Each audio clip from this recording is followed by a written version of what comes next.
Kita semua tahu bahwa Michael adalah legenda catur dunia yang juga pernah mendapatkan gelar juara dunia catur.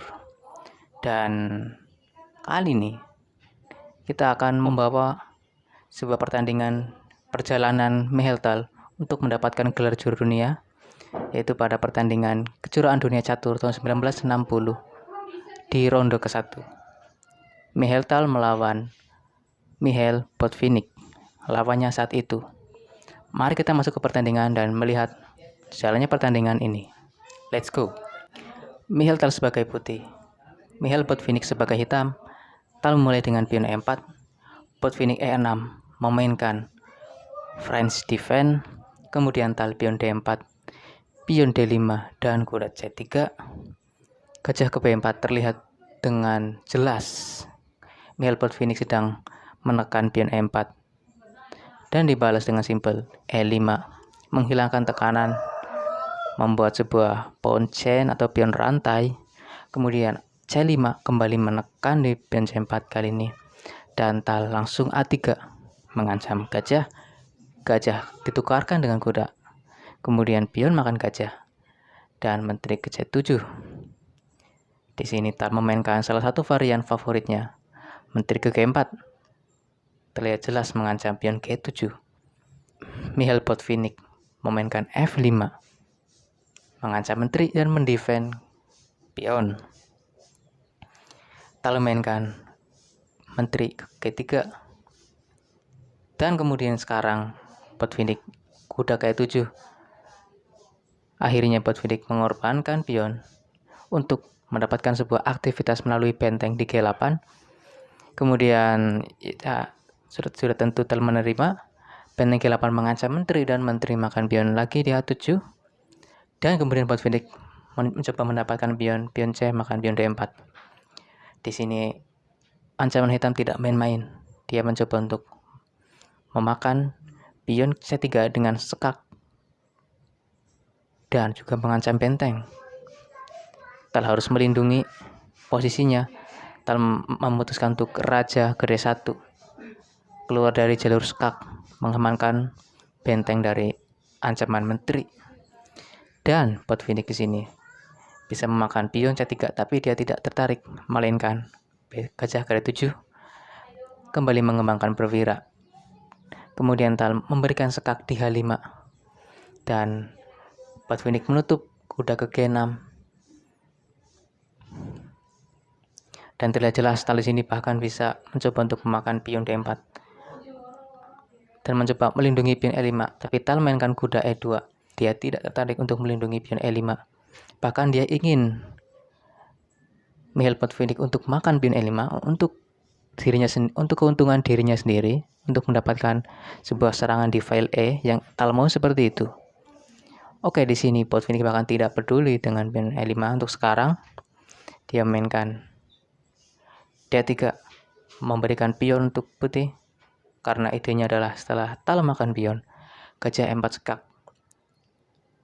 Botvinnik mencoba mendapatkan aktivitas melalui gajahnya, dan gajah ke E1 dari tal, lalu barulah saat itu Botvinnik menerima pion di E5, menteri makan pion.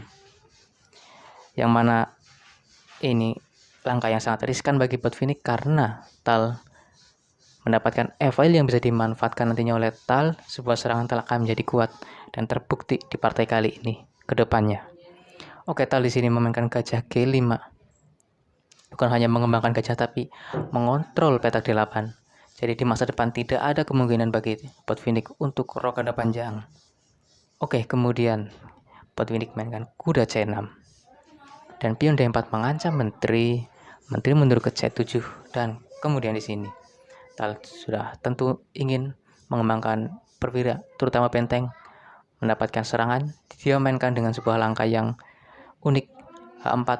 Idenya adalah tal ingin melakukan pengembangan benteng melalui H3.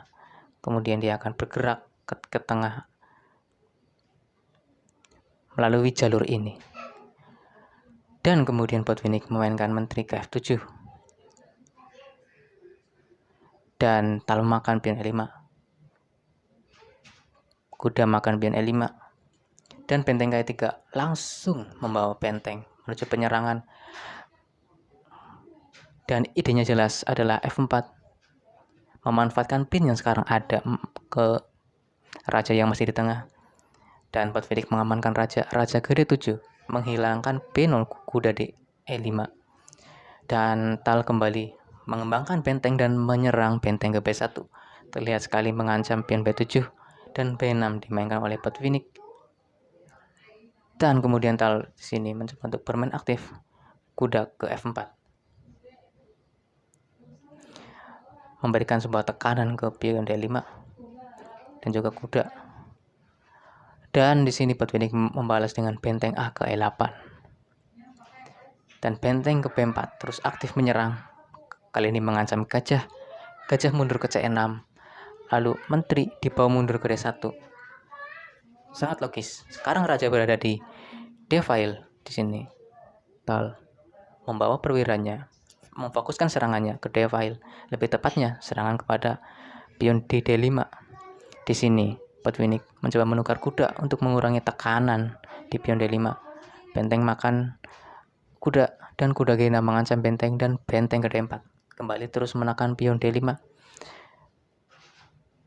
Dan di sini Botvinnik menukar benteng D3. Pion makan benteng dan tekanan Tal akan berlanjut dengan langkah C4. Sudah pasti. Tekanan ke pion D5 tidak main-main.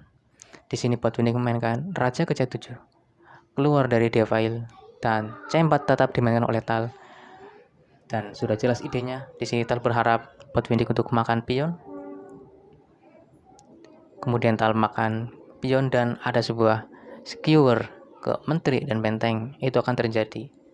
Jadi sebenarnya di sini hitam tidak bisa makan pion C4 dan putih jelas mendapatkan pion di D5. Sangat untung bagi putih. Tapi di sini alih-alih Botvinnik menolak untuk memakan pion C4, dia malah pion D makan pion C4, membiarkan Tal memakan dengan gajah dan terlihat skewer ke arah menteri dan benteng. Menteri ke-7 dan gajah makan benteng sudah jelas, menteri makan benteng dan H5. Di sini Botvinnik langsung menyerah. Ya, karena dia sudah kalah benteng dan dia merasa sudah tidak berdaya di sini karena kalah kualitas tadi ya, dan sangat disayangkan Botvinnik sepertinya terkena secara psikologis ya, dimana dia bisa untuk menolak memakan pion C4 tapi dia kasih makan pion C4, mungkin karena dia pikir memang sudah hopeless posisinya, kayak ada tekanan ya di dirinya mungkin. Oke, itulah tadi partai catur antara Michael Tal melawan Mikhail Botvinnik yang dimenangkan oleh Michael Tal pada ronde 1 kali ini. Saya sampai jumpa di partai berikutnya.